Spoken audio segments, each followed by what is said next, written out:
Good day and welcome to Chess Corner.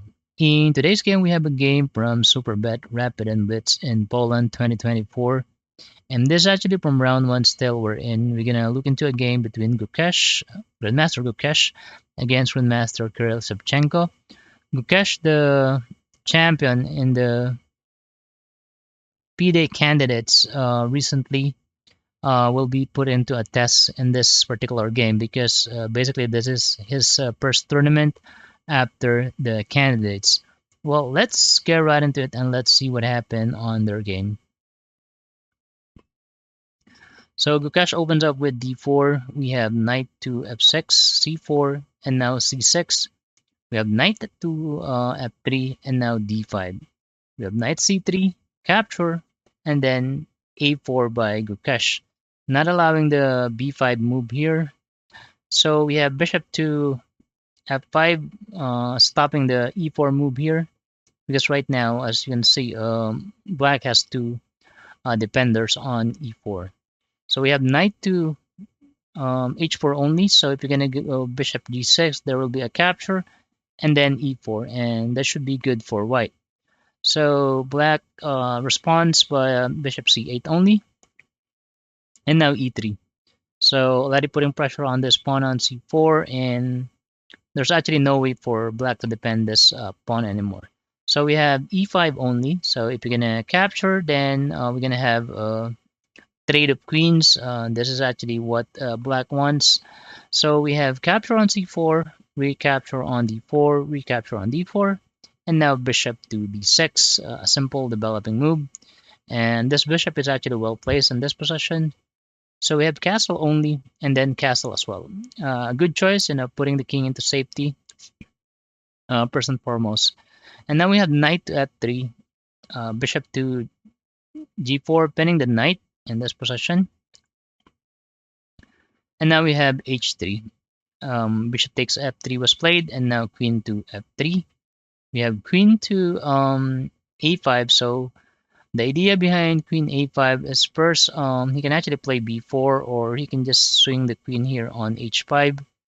If black would like to simplify the game, then queen h5 is a good move. So here we have g4 anyway, not allowing the queen h5 move here.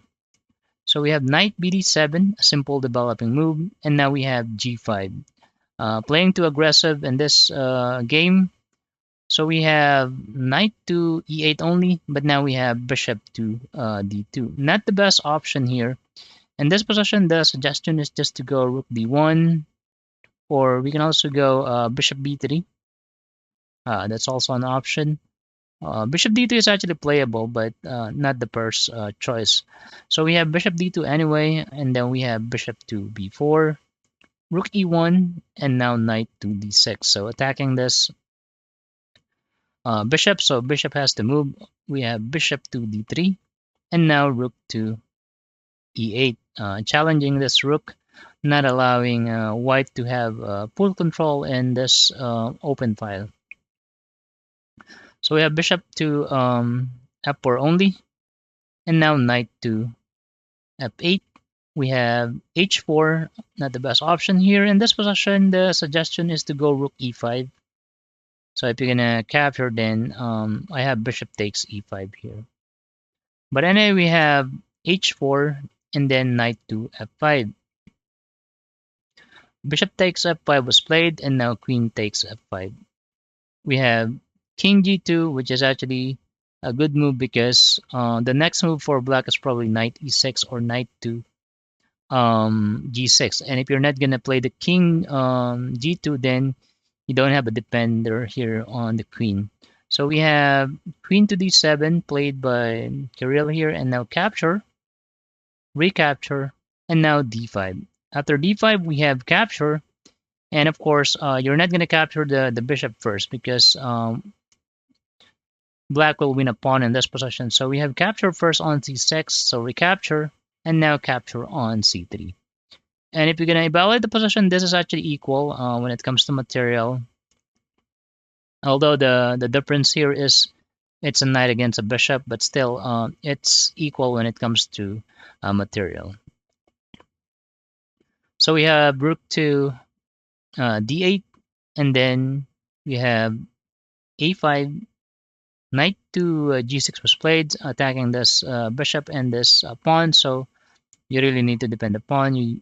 We have bishop to g3, and now knight to um, e7. So I think black would like to place the knight here on d5 at some point, but we have a6 first. So he actually decided to push the pawn. Well, it's actually close to no promoting.